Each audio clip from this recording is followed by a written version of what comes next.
السلام علیکم اسٹوڈینٹس، کیسے ہیں آپ سب لوگ؟ امید ہے اللہ کے کرم سے ٹھیک ٹھاک ہوں گے انشاءاللہ۔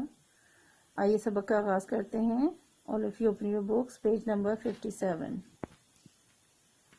بچوں، ہم چیپٹر پڑھ رہے ہیں سادگی اور زندگی کے مختلف معاملات میں سادگی اختیار کرنا مومن کی خوبی ہے۔ اپنی ضروریات کو محدود کر کے صرف وہ جتنی انسان کو زندگی گزارنے کے لیے ضرورت ہو ان کو اپنانا سادگی کہلاتا ہے۔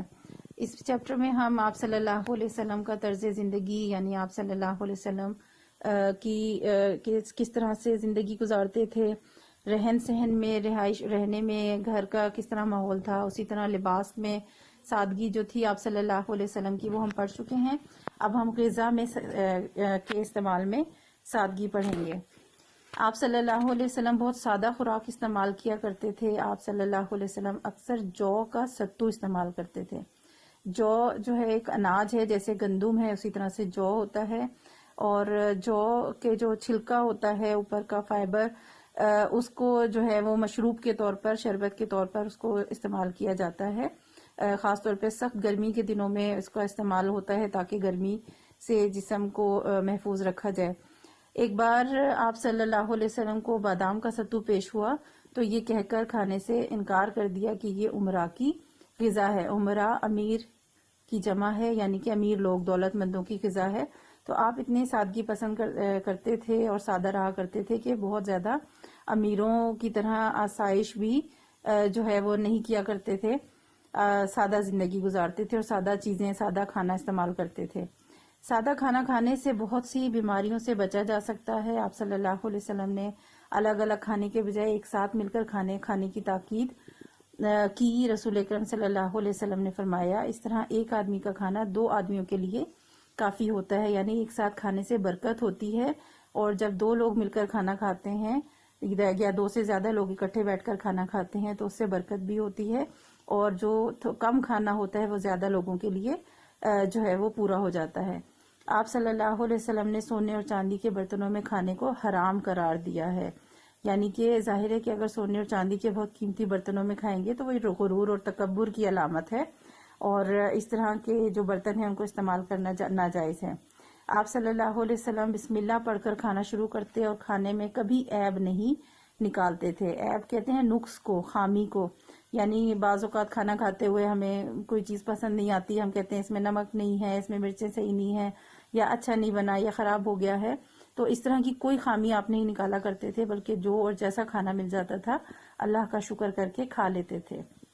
اس کے بعد تحائف اور رسم و رواج میں سادگی، تحفہ دینے میں، اور جو ہمارے جو معاملات ہوتے ہیں آپس میں، ایک دوسرے سے تعلقات ہوتے ہیں، رسمیں کرتے ہیں ہم لوگ شادی بیاہ کے معاملات میں، یا اور کئی معاملات ہوتے ہیں ان سب میں، تو اس کے اندر بھی سادگی کے جو ہے اس حوالے سے یہاں پر ہم پڑھیں گے۔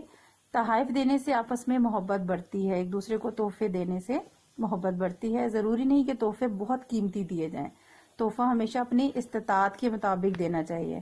استطاعت کہتے ہیں حیثیت، یعنی جتنے آپ کے پاس پیسے ہیں، جتنی آپ کے حالات ہیں، اس حساب سے تحفہ دیں۔ ضروری نہیں ہے کہ آپ بہت قیمتی تحفہ دینے کے لیے کسی سے ادھار لیں یا اپنی کوئی ضرورت کی چیز کو فروخت کریں اور تحفہ دیں، بلکہ تحفہ اپنی حیثیت کے مطابق دیں۔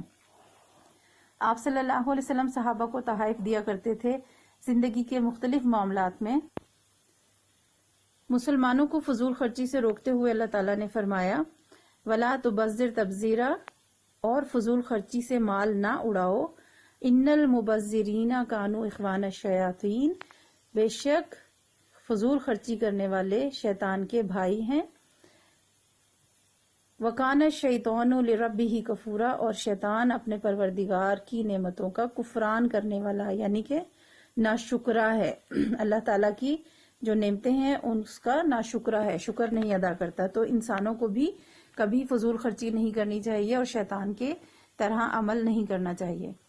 آپ صلی اللہ علیہ وسلم نے خود سادگی کا نمونہ بن کر دکھایا، اور اپنی چہیتی بیٹی حضرت فاطمہ رضی اللہ تعالی عنہا کی شادی کے موقع پر تمام مسلمانوں کے لیے سادگی کی مثال قائم کی۔ حضرت علی رضی اللہ تعالیٰ عنہ کے ساتھ حضرت فاطمہ رضی اللہ تعالیٰ عنہا کا نکاح مسجد میں پڑھایا گیا، جس میں چند رشتہ دار اور احباب یعنی کہ دوست شریک ہوئے تھے۔ چند رشتہ دار تھے، کچھ دوست تھے۔ جو اس نکاح میں شریک ہوئے. آپ صلی اللہ علیہ وسلم نے اپنی بیٹی حضرت فاطمہ کو شادی میں صرف گھر کے لیے ضروری استعمال کی چند چیزیں دی تھیں جو حضرت علی رضی اللہ تعالیٰ عنہ کے پیسوں سے خریدی گئی تھیں. یہ وہ مثال تھی کہ موجودہ وقت میں بھی اور آئندہ آنے والے قیامت تک تمام انسانوں کے لیے مثال ہے، لیکن ہم اس چیز کو فالو نہیں کرتے، سادگی نہیں اپناتے. اور جب حضور صلی اللہ علیہ وسلم نے اپنی سب سے پیاری اپنی لاڈلی بیٹی کی شادی کی تو اس وقت بھی سادگی کی مثال بن کر سامنے آئے اور سب مسلمانوں کے لیے یہ مثال پیش کی کہ نکاح مسجد میں کیا گیا اور چند لوگ اس میں شریک ہوئے، اور اسی طرح جو جہیز دیا وہ صرف گھر کی استعمال کی چند چیزیں تھیں، جو کہ وہ چیزیں بھی حضرت علی کے پیسوں سے خریدی گئی تھی. حضور صلی اللہ علیہ وسلم نے اپنی طرف سے انہیں کچھ نہیں دیا تھا. ٹھیک ہے جی، لاسٹ ایک رہ گیا ہے اثرات اور فوائد. یہ میں آپ کو نیکسٹ لیسن میں پڑھاؤں گی. کوشچن دیکھ لیتے ہیں جو آج ہم نے ٹاپک پڑھا ہے اس سے ریلیٹڈ. کوشچن نمبر 3 ہے، سادہ کھانا کھانے سے کیا فائدہ ہوتا ہے؟ کھانے کے متعلق آپ صلی اللہ علیہ وسلم نے کیا فرمایا؟ اس کا آنسر ہمیں غذا کے استعمال میں سادگی سے ملے گا، اور اس کا ہم آنسر لکھیں گے سیکنڈ لائن میں، سادہ کھانا کھانے سے. یہاں سے شروع ہوگا اور کافی ہوتا ہے یہاں تک لکھیں گے. اس میں آپ صلی اللہ علیہ وسلم نے جو فرمایا تھا کہ ایک آدمی کا کھانا 2 آدمی کے لیے کافی ہوتا ہے، یہاں تک سادہ کھانا کھانے سے شروع ہوگا اور کافی ہوتا ہے. آج جو ہم نے ریڈنگ کی ہے اس سے ریلیٹڈ ایکسرسائز میں بس یہی ایک کوشچن ہے. آگے کچھ فوائد ہیں جو ابھی ہم نے ریڈنگ نہیں کی، اس لیے ہم جو ہے یہ ریمیننگ نیکسٹ لیسن میں کریں گے. ایک کوشچن آپ کا ہوم ورک ہے، یہ لکھنا ہے اور یاد کرنا ہے. اللہ حافظ.